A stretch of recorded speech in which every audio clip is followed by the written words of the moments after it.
on l'avait dit il y a quelques instants. Conseiller Augustin, président Augustin, bonjour. Bonjour Wendell, c'est un plaisir d'être avec vous. Comme toujours, je salue vos auditeurs et vos auditrices.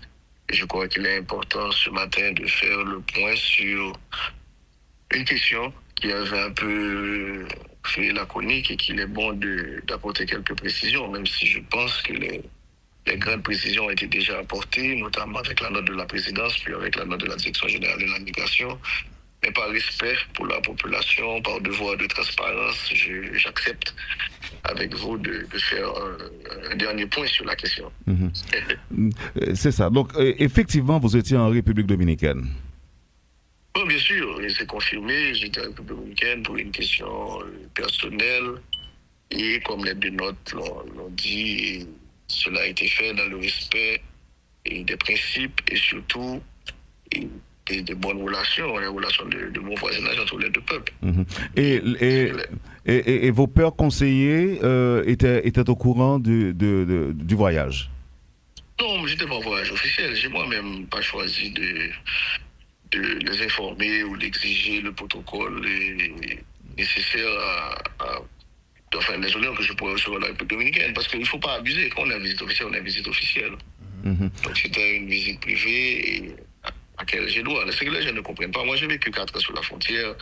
J'ai travaillé pour améliorer les relations dominicaines entre les peuples frontaliers. Moi, j'ai été responsable de gestion de frontières pour les Nations Unies à la MINUSTA. J'ai rédigé l'avant-projet de loi sur l'habitat frontalier pour que dans les deux espaces, on pourrait circuler entre habitants frontaliers. Et je ne sais pas si les gens ont déjà oublié, mais j'ai fait la lutte pour la construction du canal. J'ai écrit un livre sur le canal, j'ai été ambassadeur. Donc je connais les gens, il y a des privilèges que j'ai. J'ai été étonné de voir, même des gens que je connais, commenter la question très négativement. C'est-à-dire qu'ils pourraient m'appeler, en ayant accès à moi et clarifier les choses. On pourrait vraiment éviter tout ça. Mais vous savez que l'information, si je peux parler d'information, provenait justement des médias dominicains. Non, mais pas du tout. Et c'est là, non, pas du tout, Wendell. Écoutez, si vous lisez les grands médias dominicains, que ce soit les signes Diario Libre, ils ont repris des mots de l'article et publié dans le Nouvelliste. Donc, comment cela s'est passé? Vendredi, on a fait tout ça, je suis rentré.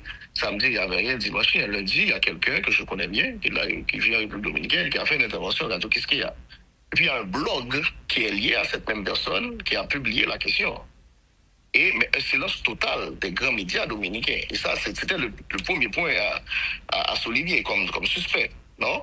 Donc les médias, dont Diallo Libre et les signes Diallo, ont commencé à en parler en citant les journalistes haïtiens. C'est pourquoi maintenant, la direction générale de l'immigration a jugé nécessaire de faire sortir une note pour clarifier la question.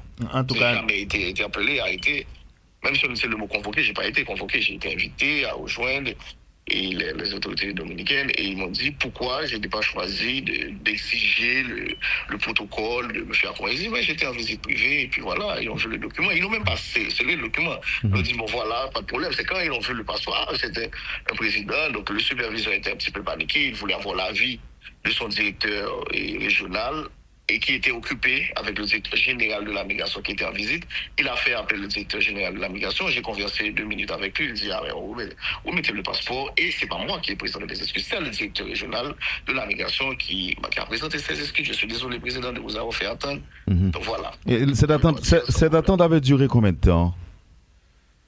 À peu près 1 heure. C'est moi qui ai appelé le consul pour lui dire que c'est un peu trop long. Il m'a dit qu'il s'est excusé. Il ne m'a pas fait attendre. Il était occupé à faire la visite des lieux avec le directeur général de la migration. Il n'y a pas eu d'incident.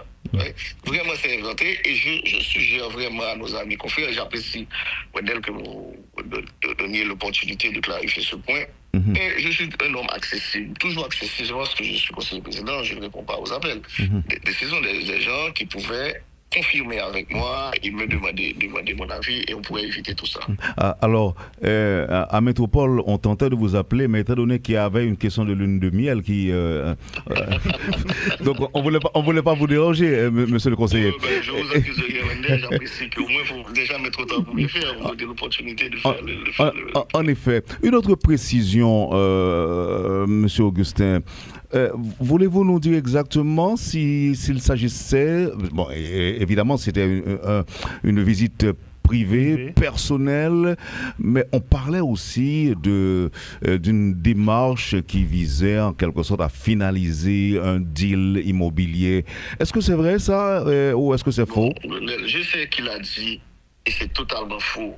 Et Wendell, ça c'est mon point. Les médias haïtiens doivent participer dans cette lutte contre la diffamation en Haïti. Ce sinistre personnage qu'il a dit, je le mets à défi. Qu'il revienne dans ces mêmes médias, on a fait une déclaration, je sais que c'est pas chez vous, qu'il donne les preuves. Sinon, et j'invite les journalistes, chaque fois que monsieur vient parler dans la radio, dit monsieur, bonne preuve que Smith t'a pas le payer caille, t'as pas l'acheter. Ou finaliser un paiement sur l'immobilier, ou acheter un deuxième caille. C'est trop facile de détruire les gens, et ça, c'est pas les droits humains. C'est trop facile de détruire les gens comme ça. Il y a aucune. C'est une question personnelle. Bon, je vous dis, Wendell, moi j'allais me marier et j'ai mon tailleur, quand j'étais ambassadeur, qui voulait absolument que ce soit lui qui m'offre le costume. J'ai été vous le voir, etc. On a fait les suivis. Point barre. Que ça. Oui. C'est vraiment triste qu'on soit descendu à ce niveau-là. On nous fait mes parenthèses ça pour nous dire que avec quel sentiment nous accueillons l'arrivée de Laurent Saint-Cyr dans tête KPTA pour nous finir. Bon, c'est un sentiment un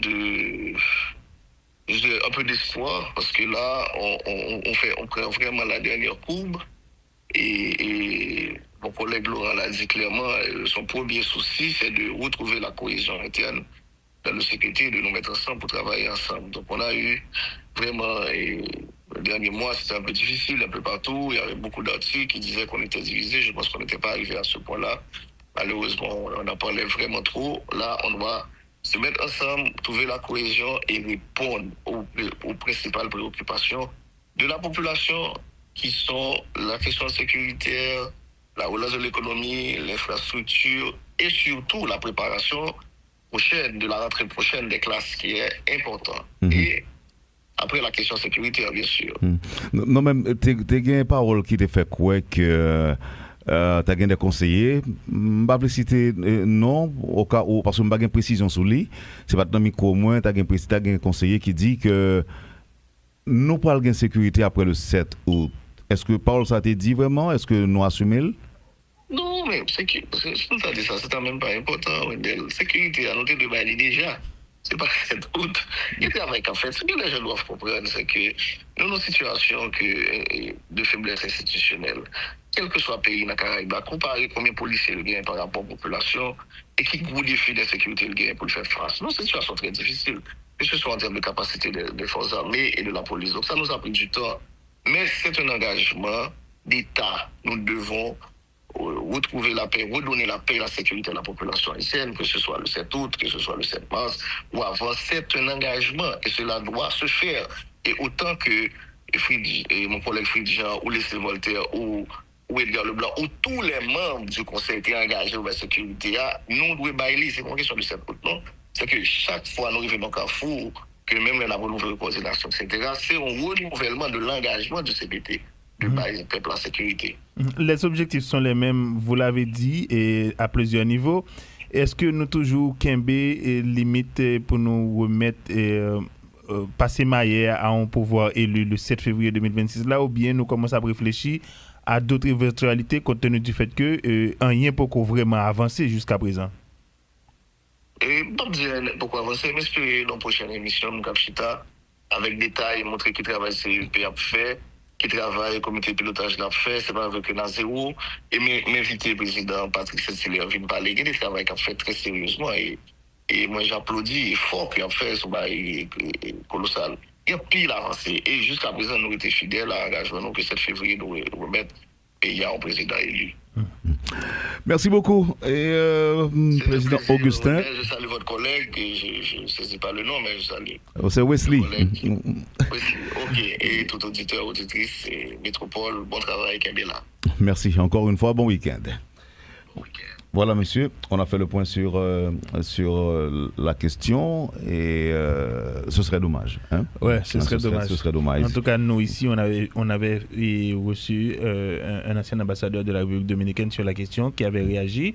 Et c'était à bon droit dans la mesure où le sujet était vraiment d'actualité. On en parlait un peu partout et les réactions n'étaient pas les meilleures. C'est ça. Et comme je l'ai dit au conseiller président. Au conseiller président.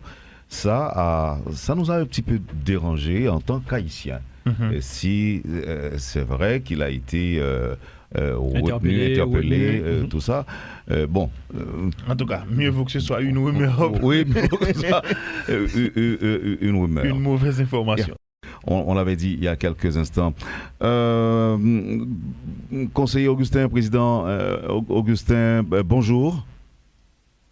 Bonjour Wendell, c'est un plaisir d'être avec vous. Comme toujours, je salue vos auditeurs et vos auditrices. Et je crois qu'il est important ce matin de faire le point sur une question qui avait un peu fait la chronique et qu'il est bon d'apporter quelques précisions, même si je pense que les grandes précisions ont été déjà apportées, notamment avec la note de la présidence, puis avec la note de la direction générale de la migration. Mais par respect pour la population, par devoir de transparence, j'accepte avec vous de faire un dernier point sur la question. C'est ça. Donc, effectivement, vous étiez en République dominicaine. Oui, bien sûr, et c'est confirmé. J'étais en République dominicaine pour une question personnelle. Et comme les deux notes l'ont dit, cela a été fait dans le respect des principes et surtout de bonnes relations, les relations de bon voisinage entre les deux peuples. Et vos pères conseillers étaient au courant du voyage? Non, j'étais pas en voyage officiel. J'ai moi-même pas choisi de les informer ou d'exiger le protocole nécessaire enfin, les honneurs que je pourrais recevoir dans la République dominicaine. Parce qu'il ne faut pas abuser. Quand on a visite officielle, on a visite officielle. Donc c'était une visite privée et à quel j'ai droit. C'est que les gens ne comprennent pas. Moi, j'ai vécu 4 ans sur la frontière. J'ai travaillé pour améliorer les relations dominicaines entre les peuples frontaliers. Moi, j'ai été responsable de gestion de frontières pour les Nations Unies à la MINUSTA. J'ai rédigé l'avant-projet de loi sur l'habitat frontalier pour que dans les deux espaces, on pourrait circuler entre habitants frontaliers. Et je ne sais pas si les gens ont déjà oublié, mais j'ai fait la lutte pour la construction du canal. J'ai écrit un livre sur le canal, j'ai été ambassadeur. Donc je connais les gens, il y a des privilèges que j'ai été étonné de voir, même des gens que je connais, commenter la question très négativement. C'est-à-dire qu'ils pourraient m'appeler, en ayant accès à moi et clarifier les choses. On pourrait vraiment éviter tout ça. Mais vous savez que l'information, si je peux parler d'information, provenait justement des médias dominicains. Non, mais pas du tout. Et c'est là, non, pas du tout, Wendell. Écoutez, si vous lisez les grands médias dominicains, que ce soit les signes Diario Libre, ils ont repris des mots de l'article et publié dans le Nouvelliste. Donc, comment cela s'est passé? Vendredi, on a fait tout ça, je suis rentré. Samedi, il n'y avait rien. Dimanche, lundi, il y a quelqu'un que je connais bien, qui vient en République dominicaine, qui a fait une intervention. Regarde, qu'est-ce qu'il y a? Et puis il y a un blog qui est lié à cette même personne qui a publié la question. Mais un silence total des grands médias dominicains. Et ça, c'était le premier point à souligner comme suspect, non? Donc les médias, dont Diario Libre et les signes Diario, ont commencé à en parler en citant les journalistes haïtiens. C'est pourquoi maintenant, la direction générale de l'immigration a jugé nécessaire de faire sortir une note pour clarifier la question. En tout cas, j'ai jamais été appelé, même si c'est le mot convoqué, j'ai pas été convoqué, j'ai été invité à rejoindre les autorités dominicaines et ils m'ont dit pourquoi je n'ai pas choisi d'exiger le protocole de M. Acron. Ils disent, mais j'étais en visite privée et puis voilà, ils ont vu le document. Ils n'ont même pas scellé le document. Ils ont dit, bon voilà, pas de problème. C'est quand ils ont vu le passeport, c'était un président, donc le superviseur était un petit peu paniqué, il voulait avoir l'avis de son directeur régional et qui était occupé avec le directeur général de la migration qui était en visite. Il a fait appeler le directeur général de la migration. J'ai conversé 2 minutes avec lui. Il dit, vous mettez le passeport. Et c'est pas moi qui ai présenté des excuses. C'est le directeur régional de la migration qui a présenté ses excuses. Je suis désolé, président, de vous avoir fait attendre. Donc voilà. Et cette attente avait duré combien de temps? Un peu peu près 1 heure. C'est moi qui ai appelé le consul pour lui dire que c'est un peu trop long. Il m'a dit qu'il s'est excusé. Il ne m'a pas fait attendre. Il était occupé à faire la visite des lieux avec le directeur général de l'application. Il n'y a pas eu d'incident. Ouais. Vraiment, c'est inventé. Et je suggère vraiment à nos amis confrères, j'apprécie, Wendell, que vous donniez l'opportunité de clarifier ce point. Et je suis un homme accessible, toujours accessible. Je pense que je suis conseiller président, je ne réponds pas aux appels. Ce sont des gens qui pouvaient confirmer avec moi et me demander mon avis et on pourrait éviter tout ça. Alors, à Métropole, on tentait de vous appeler, mais étant donné qu'il y avait une question de lune de miel qui... donc, on voulait pas vous déranger, monsieur le conseiller. Je vous accuse rien, Wendell, j'apprécie qu'au moins, il faut déjà mettre autant pour le faire, vous donner l'opportunité de faire En effet. Une autre précision, monsieur Augustin. Voulez-vous nous dire exactement s'il s'agissait, bon, évidemment c'était une visite privée, personnelle, mais on parlait aussi d'une démarche qui visait en quelque sorte à finaliser un deal immobilier. Est-ce que c'est vrai ça ou est-ce que c'est faux? Je sais qu'il a dit et c'est totalement faux. Et Wendell, ça c'est mon point. Les médias haïtiens doivent participer dans cette lutte contre la diffamation en Haïti. Ce sinistre personnage qu'il a dit, je le mets à défi, qu'il revienne dans ces mêmes médias, la faire déclaration, je sais que c'est pas chez vous, qu'il donne les preuves. Sinon, et j'invite les journalistes, chaque fois que monsieur vient parler dans la radio, dit monsieur, bonne preuve que tu n'as pas le payer caille, tu n'as pas l'acheter. Ou finaliser un paiement sur l'immobilier ou acheter un deuxième caille. C'est trop facile de détruire les gens, et ça, c'est pas les droits humains. C'est trop facile de détruire les gens comme ça. Il y a aucune... C'est une question personnelle. Bon, je vous dis, Wendell, moi j'allais me marier et j'ai mon tailleur, quand j'étais ambassadeur, qui voulait absolument que ce soit lui qui m'offre le costume. J'ai été le voir, etc. On a fait les suivis. Point barre, que ça. Oui. C'est vraiment triste qu'on soit descendu à ce niveau-là. On nous fait mes parenthèses ça pour nous dire que avec quel sentiment nous accueillons l'arrivée de Laurent Saint-Cyr dans tête KPT pour nous finir. Bon, c'est un sentiment un peu d'espoir parce que là on prend vraiment la dernière courbe et mon collègue Laurent l'a dit clairement, son premier souci c'est de retrouver la cohésion interne dans la sécurité, de nous mettre ensemble pour travailler ensemble. Donc on a eu vraiment, le dernier mois c'était un peu difficile, un peu partout, il y avait beaucoup d'articles qui disaient qu'on était divisés, je pense qu'on n'était pas arrivé à ce point-là. Malheureusement, on en parlait vraiment trop. Là, on doit se mettre ensemble, trouver la cohésion et répondre aux principales préoccupations de la population qui sont la question sécuritaire, la relance de l'économie, l'infrastructure et surtout la préparation prochaine, de la rentrée prochaine des classes qui est important. Et après la question sécuritaire, bien sûr. Non, même, tu as une parole qui te fait quoi que tu as des conseillers. Je ne vais pas citer non, au cas où, parce que je n'ai pas de précision sur lui. Ce n'est pas dans le micro au moins, tu as un conseiller qui dit que nous parlons de sécurité après le 7 août. Est-ce que Paul, ça t'a dit vraiment? Est-ce que nous assumons? Non, mais c'est même pas important, Wendell. Sécurité, à noter de Bali déjà. C'est pas cette route.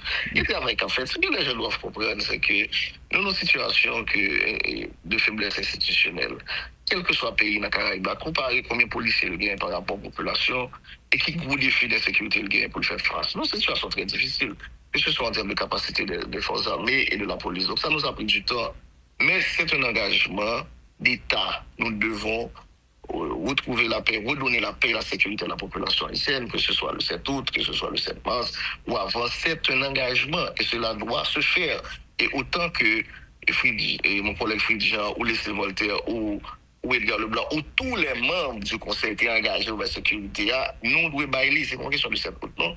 C'est que chaque fois nous arrivons dans Carrefour, que même la nouvelle coordination, etc., c'est un renouvellement de l'engagement de CPT. De la sécurité. Les objectifs sont les mêmes, vous l'avez dit, et à plusieurs niveaux. Est-ce que nous toujours Kembe limite pour nous remettre passer Maillé à un pouvoir élu le 7 février 2026 là, ou bien nous